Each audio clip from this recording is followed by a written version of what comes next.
This presentation proposes a program that will serve to enhance the creativity of students in every classroom. We will begin by defining creativity and looking at who is creative. From there, we will look at the creative problem-solving process and see what it is. Next, we will examine some of the obstacles in implementing this program and some supports to help alleviate the problems. Lastly, we will look at implementing the program.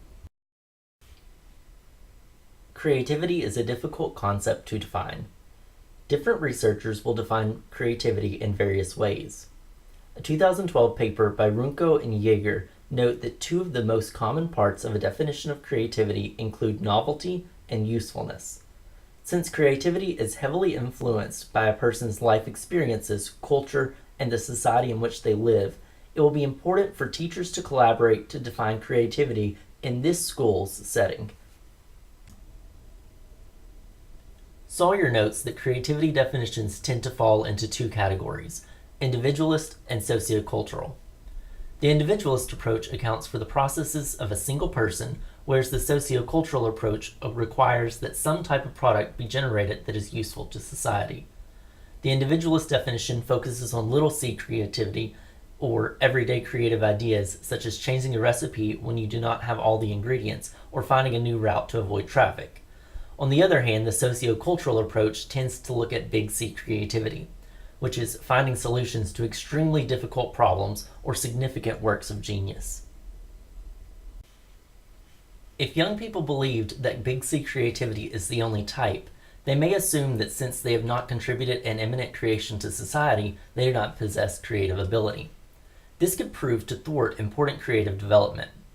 Davis, Rim, and Siegley say that it is absolutely true that everyone's creativity can be improved. This program will seek to ensure that all teachers and students understand that everyone has creative abilities. Some exhibit more creativity than others, but all can improve their creativity. You may wonder why it is important to teach creativity. This cartoon is a nice summary. The purpose of school is to prepare students for a world we can't envision.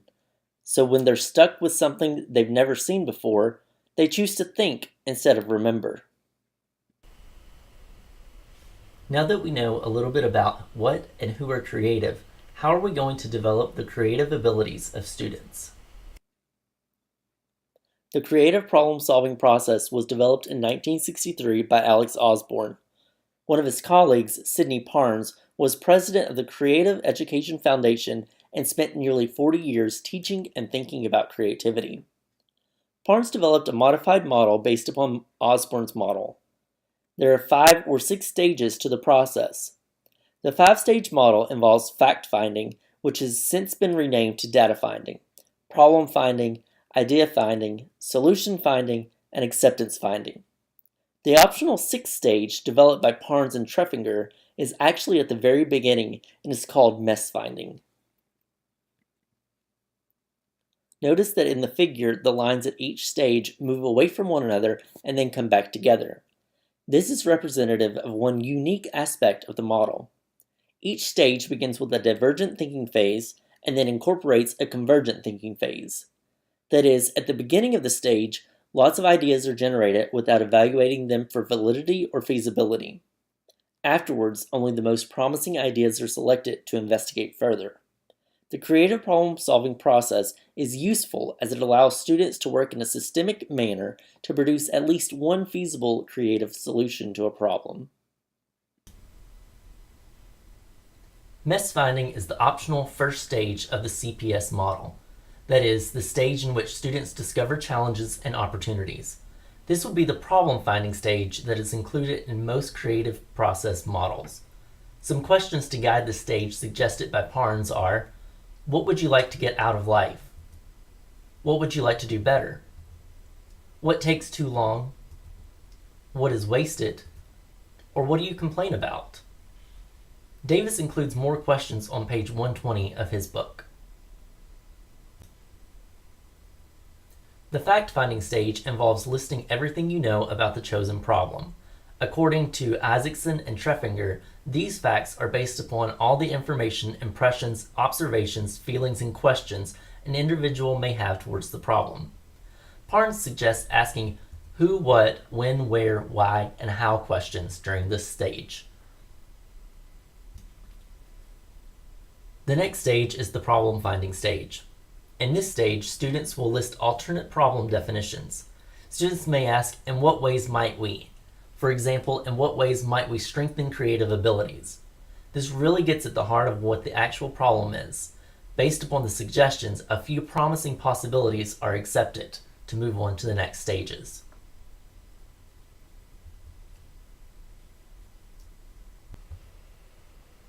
The idea finding stage is where students list ideas for solving the problem. Students are asked to brainstorm all of their ideas about the accepted problems from the previous stage without criticizing or evaluating their validity. In the solution finding stage, students list criteria for evaluating the generated ideas. Next, they evaluate the ideas. For example, an evaluation matrix may be used like the one here. Students will rank the ideas depending on how they think they will fit with the criteria. Finally, students choose at least one of the best ideas based upon their evaluation. The last stage is the acceptance finding step. This stage involves students thinking of the best ways to execute the best ideas. In this stage, students may develop a plan including details and a timeline for completing the project. There have been several research studies conducted that examine creative problem solving. The Creative Problem Solving Group has a page on their website with several articles. In 1987, Parnes wrote a report that evaluated the creative problem solving process. The report looked at students at the State College of Buffalo who had been exposed to the creative problem solving process.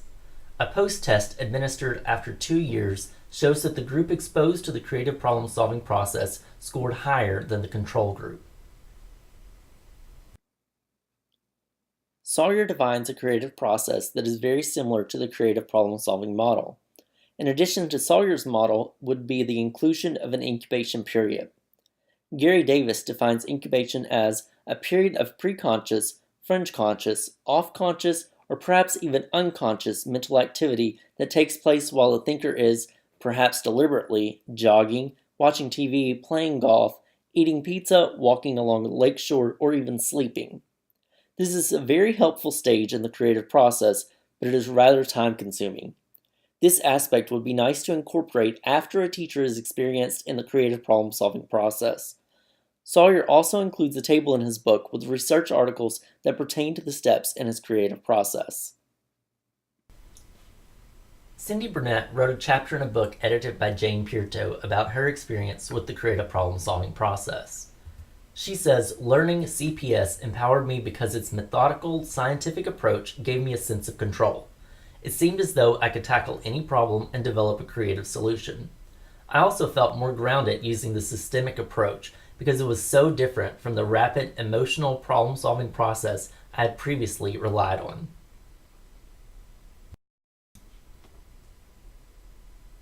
In one of his papers, ISAKSEN said the use of CPS has resulted in desirable effects because of its long-term history of research and development, the wide variety of applications, how easy it can be learned, and how valuable it has become in helping people understand and utilize their creative strengths. Creative problem solving is also very useful in gifted education. This process is a nice way beyond pull-out programs that help gifted students interact creatively with the content. Through grouping students by ability, teachers are able to ensure all students are problem solving at the level at which they are ready. Treffinger and ISAKSEN note that providing instruction in the CPS tools for all students provide a process foundation that high-ability students can use as a springboard for more complex learning and problem solving. In addition, as all students have opportunities to learn and apply basic CPS tools, we may begin to see strengths and talents in students among whom such abilities may not previously have been evident. Like all programs, creative problem solving has some obstacles to overcome. One of these obstacles was discussed previously. That is, some people simply think they are not creative. To get these individuals involved in the process, educators must first ensure that students understand that they have the capacity to produce creative ideas. Another obstacle is linearity. The process is presented in a rather linear manner. However, when solving problems in the real world, you may not necessarily follow the steps of the process in this exact order.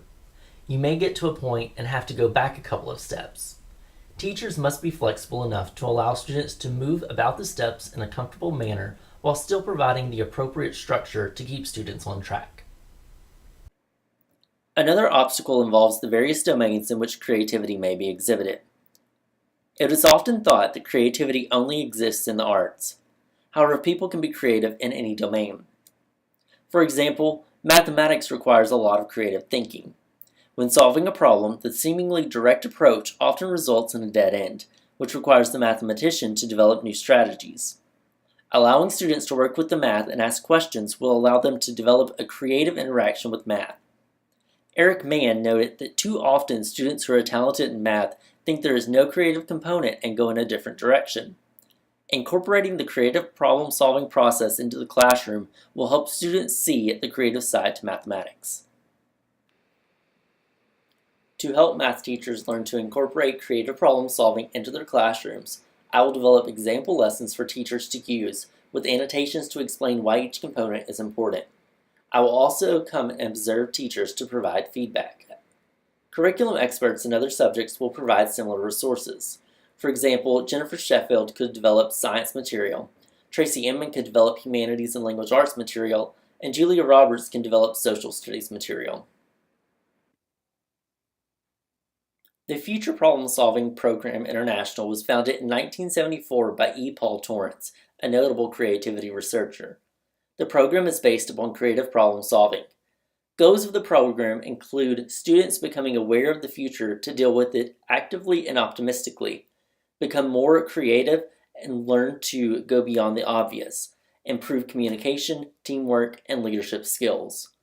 Future Problem Solving has developed curriculum for grades 5 through 8 that may also be used as resources. Another obstacle deals with assessment. Davis says, since a person can behave creatively in an almost infinite number of ways, it would be ridiculous even to try to develop a comprehensive battery of tests of creative thinking that would sample any kind of universe of creative thinking abilities. This quote refers to assessing creative capacity. Not only is creativity difficult to assess, but being able to translate the creative problem solving into a grade will prove to be a difficult task. Teachers would need a rubric that incorporates the content, product, and learning as well as creativity. One tool that is available for doing this is the DAP tool developed by Dr. Roberts and Dr. Inman at the Center for Gifted Studies at WKU. There are 3 tiers of the DAP tool that make it easier for teachers to assess students based upon the level at which they are ready to work. The DAP tool can also be used by students to self-assess or by teachers to assess students. Dr. Roberts will be able to provide a short professional development to help teachers learn to best use the DAP tool and convert the assessment to a grade. The creative problem-solving process can be incorporated into the traditional curriculum instead of a standalone project. This makes it easier for all teachers to be able to incorporate the process into their classroom regardless of what they are teaching. Teachers will need to be trained how to implement the process. A book study of Creativity Unbounded, an introduction to creative process, will be used to introduce teachers to the creative problem-solving process. The book study would take place in the fall semester with a 1-hour discussion period each week. At the end of the semester, a 3-hour subject-specific professional development will help teachers work together to develop lessons specific to their subject area that can integrate the problem-solving process with what they are teaching. Creativity is an important component in today's society. Students and educators must understand that everyone has creative abilities and that they can improve their skills. Research supports using the creative problem-solving process to enhance student learning and creative abilities. For this program, the influences on creativity can be measured by administering a pre- and post-creativity assessment to students to determine how their thinking has changed during the course of the program. The program also allows students to begin thinking about course material at a deeper level. Instead of only being able to remember facts, students will learn to take the knowledge they have about subjects and use it in new and useful ways. This helps to create lifelong learners.